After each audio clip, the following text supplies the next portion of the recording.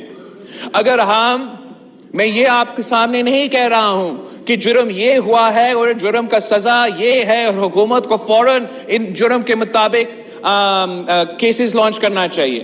میں آپ کے سامنے یہ کیس پریزنٹ کر رہا ہوں کہ ہمیں ان حملے کو سیریسلی لیتے ہوئے ایک کمیشن بنانا چاہیے, انویسٹیگیٹ کرنا چاہیے کہ کون کون ان غیر آئینی غیر جمہوری کاموں میں ملوث تھے.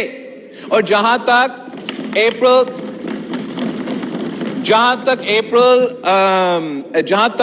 3rd کی انسیڈنس ہے, وہاں تو سپریم کورٹ نے اپنا فیصلہ میں صاف بتا دیا کہ غیر آئینی کام ہوا تھا.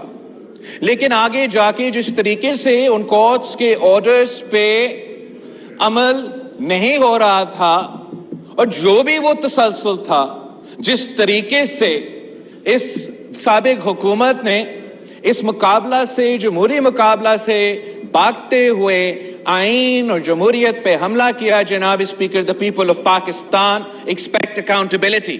and اگر ہم چاہتے ہیں کہ ہمارا جمہوریت کا ترقی ہو, اگر ہم چاہتے ہیں کہ اس ہاؤس کا عزت بحال ہو, تو we have to investigate. We have to investigate and come to the bottom of these events. And جو بھی ذمہ دار لوگ ہیں, جو بھی appropriate action ہے, اس investigation کے, in light of that investigation, we can then move forward on this front.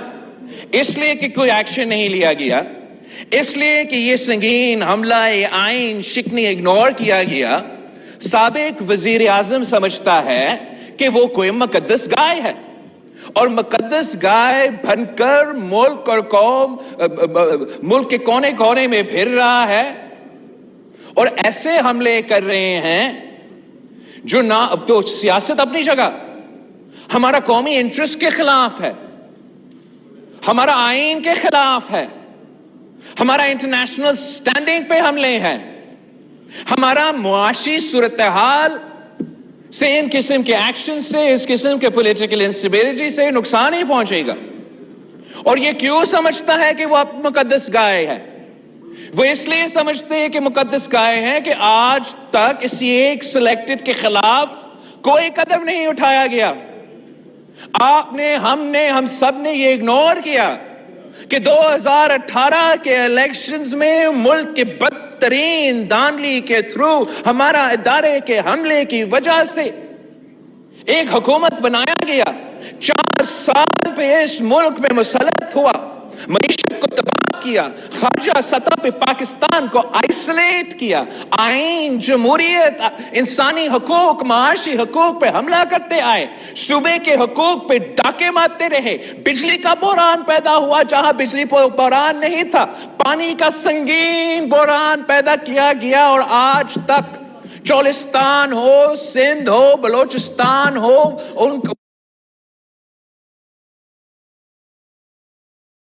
ہمارا جو فوڈ سیکیورٹی سچویشن ہے جناب اسپیکر, ان جیو پولیٹیکل ایونٹس سے پہلے ہی مشکل لگ رہے تھے. ہمارا ویٹ کا بحران جیو پولیٹیکل ایونٹ سے پہلا پیدا ہوا تھا. آپ کا یوریا اور کھاد کا بحران ان انٹرنیشنل ڈیولپمنٹس سے پہلے ہوئے تھے. آج جو آپ کا فوڈ سیکیورٹی کا پوزیشن ہے, وہ نہ صرف اس پہلے بحران کو ہم نے کسی طریقے سے فل کرنا ہے, مگر جو جیو پولیٹیکل ایونٹس ہرائزن پہ ہمیں نظر آ رہا ہے, جو یوکرین, رشیا اور نیٹو کے درمیان ایک سچویشن پیدا ہوا ہے, اس کی وجہ سے مزید مشکلات کا سامنا کرنا پڑے گا آپ کو, پاکستان کو, اس ریجن کو, پوری دنیا کو. ویٹ پروکیورمنٹ میں, یوریا, فرٹیلائزر, DIP کے پروکیورمنٹ میں, جو سپلائی چینز کے انٹرپشنز اس کرائسس کی وجہ سے اور اس سے پہلے کووڈ-19 کی پینڈیمک کی وجہ سے پاکستان کے لیے فوڈ اور انرجی سیکیورٹی ایک بہت سنگین مسئلہ ہے جس کا مقابلہ ہونا ہے. اور ان سارے کے سارے حالات میں ہم اس وزیر اعظم کو اجازت دے رہا ہے کہ وہ جو بھی جی بات کرے، وہ جہاں بھی حملہ کرے، کوئی اس سے پوچھنے والا نہیں ہے. اور میں سمجھتا ہوں کہ سب سے پہلے قدم یہ ہونا چاہیے کہ ہمارا پارلیمانی کمیشن اپنا کام شروع کرے کہ اپریل 3 سے لے کے آج تک جو آئین پہ حملے ہوئے ہیں اس پہ کیا قدم اس ہاؤس سجیسٹ کر رہے ہیں اور اس پہ کیا قدم اٹھایا جائے گا. ہم یہ برداشت نہیں کر سکتے کہ وہی شخص جو اکاؤنٹیبلٹی کرپشن کر رہا 30 سال سے، جناب اسپیکر 4 سال سے نہیں، 30 سال سے ہمارا کان پک چکے ہیں یہ سن کے کرپشن، چور. 4 سال حکومت پہ رہ کے ایک چور کو سزا نہیں دلوا سکا، خود چور نکلے، خود تاریخ کا سب سے بڑے چور نکلے. یہ نیا حکومت کا ہمارا تو ورژن نہیں ہے، یہ ٹرانسپیرنسی انٹرنیشنل کے مطابق جو کرپشن پچھلے 4 سال میں ہوا ہے پاکستان کی تاریخ میں اس کا مقابلہ نہیں کر سکتا. جو ہم نے دیکھے کہ وزیر اعظم اور خاتون اول کے جو ارد گرد لوگ تھے وہ 4 سال کے اندر ارب پتی بن چکے ہیں. جس وزارت میں اب دیکھے irregularities ہے، کرپشن ہے. کوئی وزیر اعظم سے پوچھے کہ آپ کے اور خاتون اول کی جو دوست ہے ان کے ویلتھ میں اتنا اضافہ کیسے ہوا. کوئی وزیر اعظم سے پوچھے کہ وہی شخص جو اس عہدہ سنبھالنے سے پہلے وہی وزیر اعظم کا اپنا جو فائنانشل پوزیشن ہے وہ 4 سال میں اتنا زیادہ کیسے بھرا. تو وہ بیرونی سازش کا بات کرنا شروع کرتا ہے، وہ عدالت پہ حملہ کرتا ہے، وہ ادارے پہ حملہ کرتا ہے. کوئی اس شخص سے پوچھے کہ 4 سال میں آپ نے اس ملک کے معیشت کے ساتھ کیا کھیل کھیلا ہے، آپ نے 4 سال میں پاکستان کے عوام کے معاشی حقوق پہ کس قسم کے ڈاکے ڈالے ہیں. کوئی اس شخص سے پوچھے کہ پاکستان کو آپ نے کیسے اور کیوں انٹرنیشنل فورمز پہ اپنا ضد کی وجہ سے، اپنا انا کی وجہ سے، آپ کا اپنا سیاست کی وجہ سے اتنا نقصان پہنچایا ہے، تو وہ جواب میں جھوٹ کہتا ہے، جواب میں حملہ آور ہوتا ہے. اور حملہ آور کس پہ؟ اس ادارہ پہ یا کسی اور ادارہ پہ. اس تسلسل کو ہمیں روکنا پڑے گا، اس قدم کو ہمیں روکنا پڑے گا. سیاسی طریقے سے عوام کو سمجھانا پڑے گا اور جمہوری طریقے سے جناب اسپیکر اس ہاؤس کو اپنا رول پلے کرنا پڑے گا، عدالت کو اپنا رول پلے کرنا پڑے گا، سارے ادارے کو اپنے رول پلے کرنے پڑیں گے تاکہ ہم آئینی راستے اپنائیں. پاکستان پیپلز پارٹی جب اپوزیشن میں تھا تو ہمارا یہ پورا کوشش تھا کہ ہم اپوزیشن کرے، سخت ترین اپوزیشن کرے، مگر آئینی، جمہوری اور قانون کے دائرے میں رہ کے اپوزیشن کرے. اور ہم اپنے اپوزیشن کے دوستوں کو بھی سمجھاتے رہے کہ ایکسٹریم پوزیشنز پاکستان پیپلز پارٹی نہیں لے سکتی، ایکسٹریم موقف پاکستان پیپلز پارٹی نہیں لے سکتی. اور پاکستان پیپلز پارٹی یہ سمجھتی ہے کہ آپ اپنا احتجاج بھی کرے، جمہوری حملہ بھی کرے، جمہوری پارلیمان میں رہ کے ان کے خلاف قدم اٹھائے اور آپ جیت سکتے ہیں. اور یہ جمہوریت کی کامیابی تھا، یہ آئین کی کامیابی تھا. ایک ایسا تاریخی پریسیڈنٹ سیٹ ہو چکا جس کے نتیجے میں آگے جا کے 100 دنوں کی دھرنے کے بجائے، ادارے پہ فزیکل حملے کے بجائے ایک جمہوری طریقے کے اپنایا جاتا. اور نہ صرف سابق وزیر اعظم کے خلاف، لیکن آئندہ اگر ایسا کوئی وزیر اعظم آئے جو ناکام رہے، نا اہل رہے، اپنے عہدہ سنبھالے کے لائق نہ رہے، تو ایک جمہوری آئینی طریقہ ہے اس ہاؤس کے لیے اس کو ہٹانے کے لیے. مگر خان صاحب کا اور پی ٹی آئی کا ریاکشن کیا رہا ہے اس جمہوری اور آئینی قدم کے خلاف؟ اس جمہوری اور آئینی قدم کے خلاف خان صاحب ایک جھوٹ پہ مبنی ایکسٹریم پوزیشنز لے کے ملک اور قوم کے سامنے 2 آپشنز رکھیں کہ زبردستی فوراً خان صاحب کے ٹرمز پہ الیکشنز اب ہو، یا وہ ایسے حالات پیدا کرنا چاہتے ہیں، یا وہ ایسے حالات پیدا کرنا چاہتے ہیں جس سے کسی تھرڈ فورس کو موقع ملے. اور جو بھی یہ اس کا اسٹریٹجی آج کا نہیں ہے. جناب اسپیکر، میں اس ہاؤس سے اور آپ سے شیئر کرنا چاہوں گا کہ عدم اعتماد کا ایک رات پہلے مجھے ایک پیغام پہنچایا گیا، ایک دھمکی دی گئی کہ ہم فوراً الیکشنز مانیں یا مارشل لا ہوگا. یہ دھمکی ایک حکومت کا وزیر نے ہمارا ایک ساتھی کے تھرو مجھ تک پہنچایا، اور میرا خیال یہ ہے جبکہ وہ اسٹریٹجی عدم اعتماد کو ناکام کرنے کے لیے تھا، اور شکر الحمدللہ ان کا یہ اسٹریٹجی ناکام رہا. ہمارا سارے کے سارے ادارے جو ماضی میں متنازع تھے، چاہے ہمارا اپنا ادارہ ہو، چاہے وہ عدلیہ ہو، چاہے وہ اسٹیبلشمنٹ ہو، وہ ان کے پرووکیشنز کے باوجود آئین اور قانون میں رہ کے اپنے کام کرتے رہے اور جمہوریت کا فتح تھا.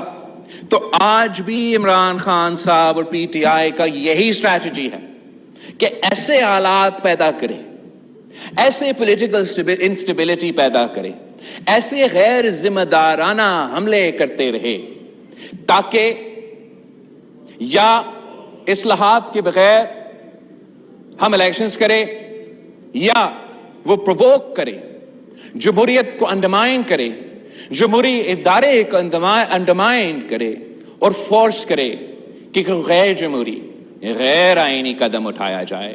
جناب اسپیکر، ہم سب کا یہ تسلسل اور ہمارا سب کا یہ کوشش ہونا چاہیے کہ خان صاحب کا یہ سازش ناکام رہے.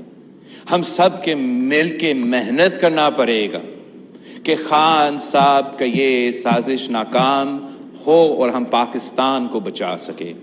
اور پاکستان کو بچانے کے لیے میں اپنا پارٹی کا پالیسی اس ہاؤس کے سامنے کلیئر کرنا چاہ رہا ہوں کہ پہلے اصلاحات پھر انتخابات.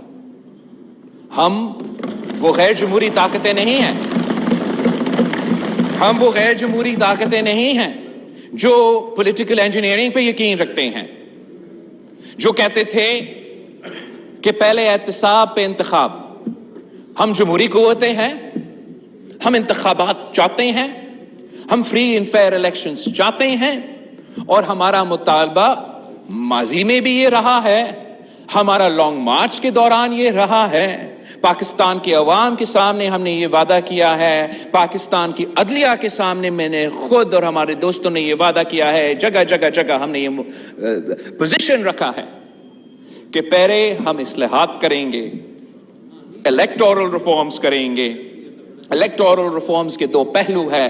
سب سے پہلے فوراً جلدی ہم نے جو وہ سارے غیر جمہوری الیکٹورل بلز، آرڈیننسز ایٹسٹرا جو پچھلے حکومت نے پاس کیے، جو ہمارا الیکشن کمیشن کا پر کاٹنے کی کوشش کر رہے تھے، جو RTS-2 RTS+ کا EVMs کے فارم میں مسلط کرنے کی کوشش کر رہے تھے، ان کو ہمیں فوری ریپیل کرنا پڑے گا، ختم کرنا پڑے گا، اور آپس میں مل بیٹھنا پڑے گا، سوچنا پڑے گا کہ مزید جو اصلاحات ہم لے کر آنا چاہتے ہیں، الیکٹورل ریفارمز لے کر آنا چاہتے ہیں، وہ کیا ہونا چاہیے.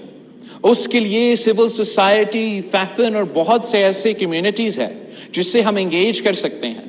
پاکستان پبلک سے ہمیں رائے لینا پڑے گا، اور وہ سارے رائے کو کنسنسس میں سیاسی جماعتوں کے درمیان کنسنسس بنا کے اگین فوراً وہ اصلاحات کرنا پڑے گا تاکہ ہم انشور کر سکیں کہ جو 2018 میں اس ملک کے ساتھ کھیل کھیلا گیا، وہ کبھی بھی پھر اس ملک کے ساتھ ایسا کھیل نہ کھیلا جائے.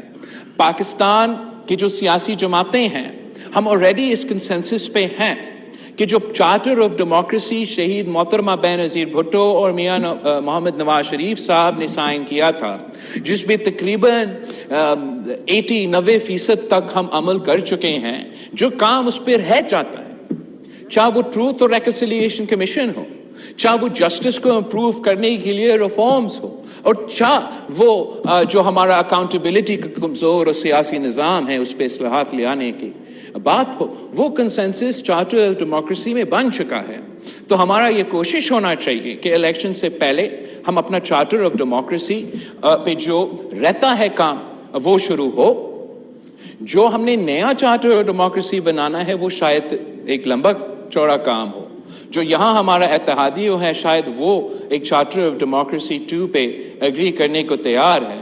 مگر جناب اسپیکر، چارٹر آف ڈیموکریسی ہو یا نہ ہو، ایک منیمل کوڈ آف کنڈکٹ تو ہونا چاہیے. ایک منیمل کوڈ آف کنڈکٹ ہونا چاہیے یہ سارے جماعتوں کے لیے. اور وہ جماعت اور جماعتیں جو یہاں نہیں بیٹھے ہیں کہ آپ اس ملک میں سیاست کیسا کرنا چاہتے ہو. کیا ہم آئین اور جمہوریت پہ چلیں گے؟ کیا ہم عزت کے ساتھ ایک دوسرے سے سیاسی اختلافات رکھیں گے؟ اور اختلافات رکھتے ہوئے ہم آپس میں ایک دوسرے کی رائے شیئر کر کے جہاں ہم ڈس ایگری کرتے ہیں جہاں ہم اگری کر سکتے ہیں کنسنسس بنا کے ایک مسائل کا حل نکال سکتے ہیں. وہ بیسک جو کوڈ آف کنڈکٹ ہے اس میں نہ صرف یہ سارے جماعتیں مگر وہ جماعتیں جو یہاں نہیں ہیں ان کو بھی ہمیں آن بورڈ لینا پڑے گا. اور اس میں بہت ضروری ہے کہ وہ فریم ورک ایسا پریزنٹ کیا جائے جس سے ہم اپنے سارے ادارے کو ایک ایسا سپیس دے سکے کہ وہ نان پارٹیزن اے پولیٹیکل جمہوری آئین میں رہ کے کام کر سکے. چاہے وہ ہمارا عدلیہ ہو، چاہے وہ ہمارا اسٹیبلشمنٹ ہو.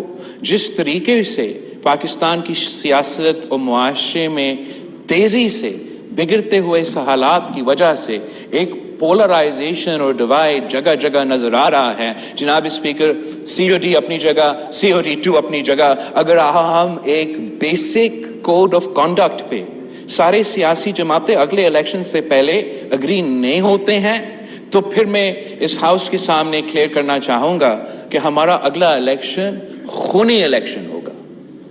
اس لیے جناب اسپیکر، ہم تو ایک زمانے میں انسیولائزڈ ہوتے تھے، اس قسم کے طریقے اپنائے نہیں تھے.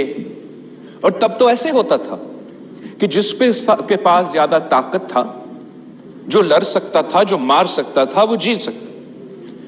اور over the course of history, civilized nations adopted institutions, norms, rules, laws and constitutions تاکہ لڑنے کے بجائے ہم اپنے مسئلے اس قسم کے ادارے اور مختلف ادارے اور طریقے سے تھرو حل کریں. اور انفارچونیٹلی ہم وہی پوزیشن پہ واپس جا رہے ہیں جہاں ہمارے ادارے اور اس مسئلے سے نکلنے کے لیے کہ جو طریقہ کار ہے، جو فورمز ہے، ان کا نہ کوئی عزت رہا ہے، نہ کوئی طریقہ کار رہا ہے. No one is willing to follow the rules of the game. اور جب ہم ادھر بیٹھنے کے لیے تیار نہیں ہیں، جب ہم جمہوریت، الیکشنز اور جمہوری طریقے پہ یقین اور اعتماد رکھنے کے لیے تیار نہیں ہیں، تو رہتا کیا ہے؟ رہتا یہ ہے کہ آپ بھی بندوق اٹھائیں، میں بھی بندوق اٹھاؤں، اور دیکھتے ہیں کون جیتے ہیں کون نہیں جیتا. یہ حالات بنتے جا رہے ہیں پاکستان میں. اور یہ ایک وفاقی نظام ہے ہمارا، اسلامی جمہوری وفاقی نظام. اور اگر ہم نے سب اس ملک میں رہ کے، اس سسٹم میں رہ کے، جی کے، آگے جا کے ان سارے مشکلات کا مقابلہ کرنا ہے، تو ہم سب کو، سیاسی جماعتوں کو آپس میں، میڈیا کو، عدالت، دوسرے جو ہمارے ادارے ہیں، ہمیں ایک بیسک کوڈ آف کنڈکٹ کو اپنانا پڑے گا تاکہ ہم مل کے پاکستان کو سنبھال سکے اور پاکستان کو ان مشکلات سے نکال سکے. جناب اسپیکر، آپ کا بہت شکریہ. یوٹیوب پر گوگلی ٹی وی دیکھنے کے لیے youtube.com کی سرچ بار میں گوگلی ٹی وی ٹائپ کریں. گوگلی ٹی وی کے پیج پر سرخ رنگ کے سبسکرپشن والے بٹن پر کلک کرنا نہ بھولیے. یوٹیوب پر اپلوڈ ہونے والی ویڈیو سے باخبر رہنے کے لیے بیل آئیکن پر کلک کیجیے. آپ کو ہر نئی آنے والی ویڈیو کے بارے میں نوٹیفیکیشن موصول ہو جائے گا.